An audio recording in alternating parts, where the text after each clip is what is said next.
Okay, so I have quite a few records here.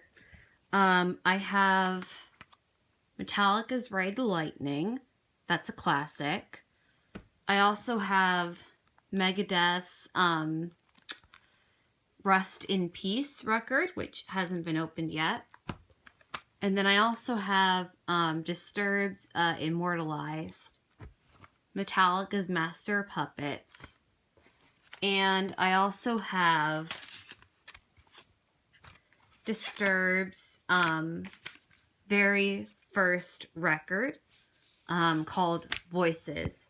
So I think that it's only fair that I start off talking to you guys about Metallica because they're not only just my favorite band, but I know a lot about the band's history and also the songs.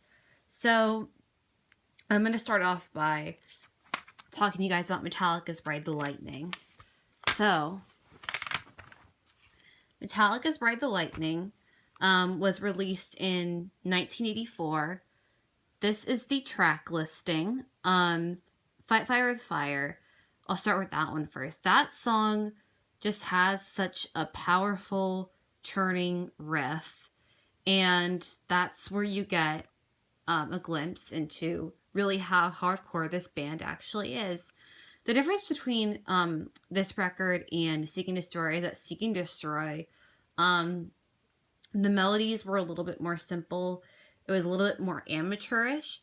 Whereas with this record, this was their second record, and they really tried to expand their sound on Ride the Lightning and have more variation.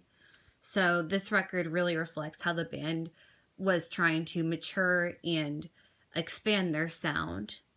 So Fight Fire with Fire is 4 minutes and 44 seconds.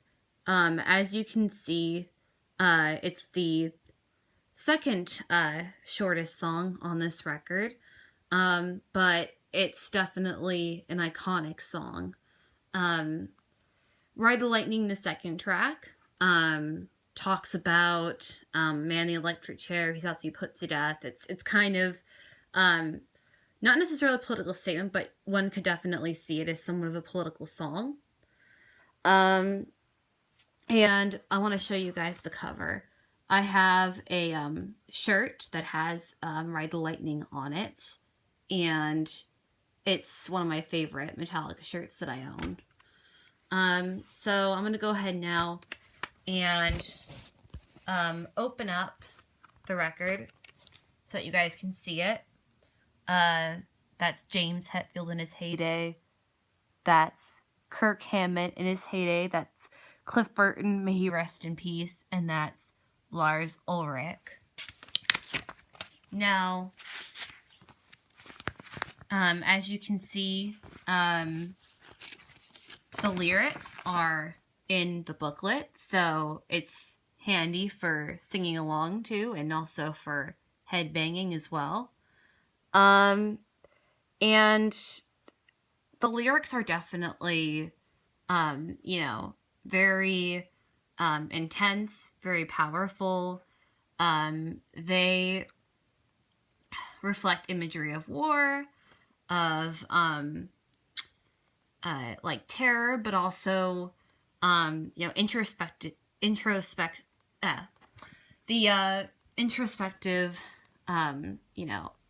into somebody's life.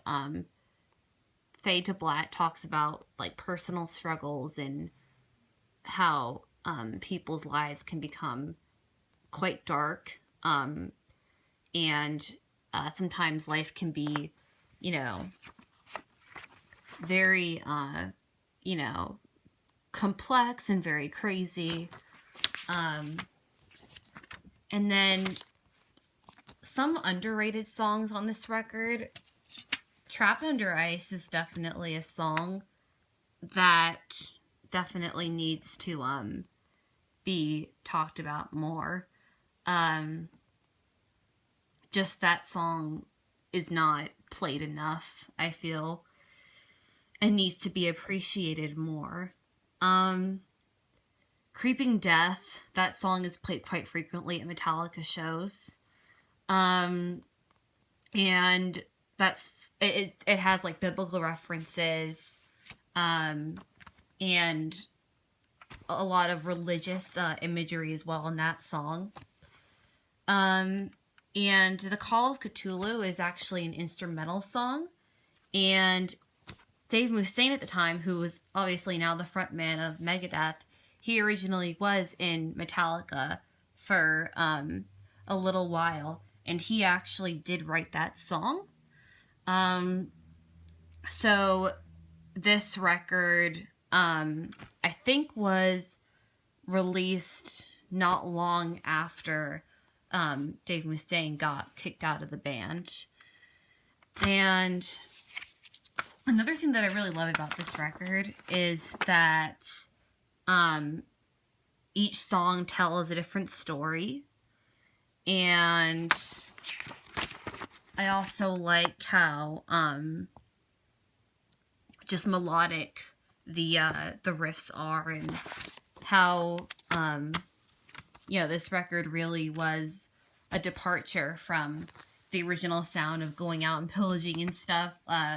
Fade to Black, definitely, like, Fade to Black is a ballad, and it was kind of controversial for Metallica at the time to have a ballad on a metal record, because nobody had really ever done that before. So when Fade to Black first came out, people were a little bit confused and a little bit surprised that Metallica took that direction. But I think that that's what makes them such innovators, is that they were ahead of their time, and they tried to create sounds that were different. So I definitely, recommend that if you've never listened to Ride the Lightning before, that you give it a listen. It has so many important songs that have helped to shape Metallica's career. And I hope that you all enjoyed this video.